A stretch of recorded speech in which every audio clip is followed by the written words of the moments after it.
Assalamualaikum warahmatullahi wabarakatuh. Halo anak-anak, bagaimana kabarnya? Semoga selalu dalam lindungan Allah ya. Pada kesempatan kali ini kita akan belajar fikih materi ketentuan tayamum.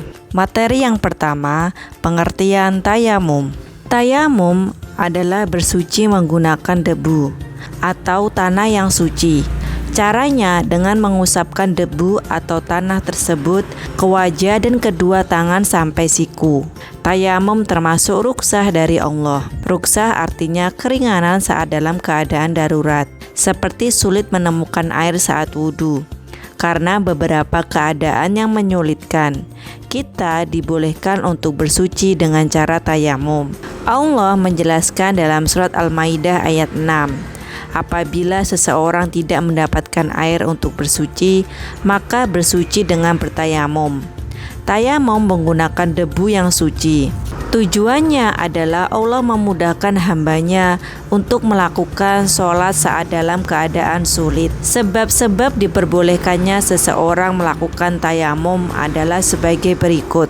Karena tidak ada air atau sulit mendapat air, karena sakit dan bila terkena air sakitnya bertambah parah, sedang dalam perjalanan jauh yang tidak memungkinkan untuk bersuci menggunakan air, sudah berusaha mencari air namun tidak menemukannya. Seorang muslim yang mengalami salah satu sebab di atas, misalnya sedang sakit, maka ia boleh melakukan tayamum.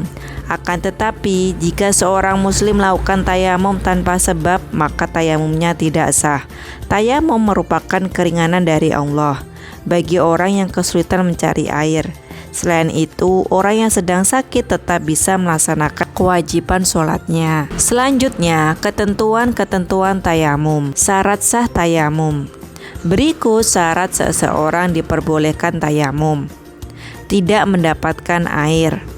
Telah masuk waktu sholat, menggunakan tanah atau debu yang bersih dan suci, bersih dari hadas dan najis. 1 kali tayamum hanya untuk 1 kali sholat fardu, memenuhi alasan atau sebab-sebab melakukan tayamum. Rukun tayamum. Rukun tayamum yaitu sebagai berikut. Niat tayamum. Mengucapkan niat dengan bacaan seperti berikut. Nawaitu tayammuma li istibahati sholati fardholillahi ta'ala. Menempelkan kedua telapak tangan ke debu atau tanah yang suci. Mengusap muka dengan debu atau tanah. Mengusap kedua tangan sampai siku dengan debu atau tanah. Tertib atau berurutan. Sunnah ketika melaksanakan tayamum. Membaca basmalah. Menghadap ke arah kiblat. Membaca doa setelah selesai tayamum, mendahulukan anggota tubuh bagian kanan, meniup debu yang ada di telapak tangan, menggosok selai jari setelah menyapu tangan. Hal-hal yang membatalkan tayamum. Segala sesuatu yang membatalkan wudhu juga membatalkan tayamum, karena tayamum sama dengan berwudhu, seperti tidur, buang air kecil dan buang air besar, pingsan atau kentut. Hal-hal tersebut membatalkan tayamum. Melihat air sebelum sholat, maksudnya adalah jika sedang musim kemarau dan kesulitan mendapatkan air, maka boleh bertayamum.